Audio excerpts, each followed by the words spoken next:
This is how I cook delicious chicken feet. Let's go, guys. Get a 2-pack of chicken feet in the supermarket. They are already clean. Just remove the claws or nails of the chicken feet. Rinse them with water very well. Get a cooking pan. Put the cleaned chicken feet and get a half cup of vinegar. Pour it to the chicken feet. Get a half cup of soy sauce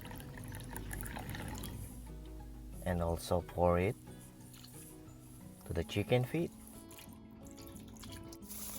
Get a handful of red dried ground peppers and crush them.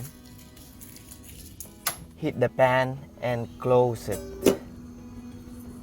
Let it boil. Now they are boiling, guys. Mix them well so the taste will be uniformly distributed, guys. Once the chicken feet are tenderized, put them on a separate container and reheat the cooking pan. Put some oil. Put onions, chopped onions, guys.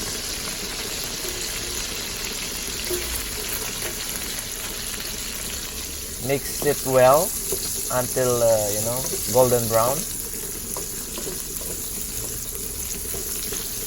Put also some chopped garlic. Saute them until golden brown. Put dried laurel leaves.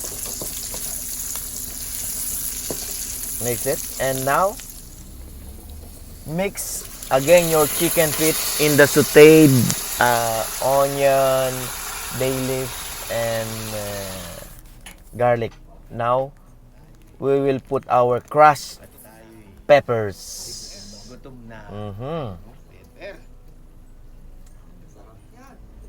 And now mix them well, guys.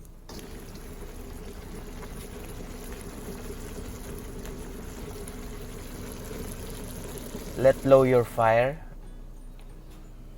Add some water if required to further tenderize the chicken feet. Now it looks tenderized and almost done, guys. Now it's dried up. The sauce is dried up. Put some fresh green chilli for dressing or plating purposes. And this is best to partner with old rice, guys, or new rice, whatever you want. You see, looks so tasty. Or kaning lamig in Filipino.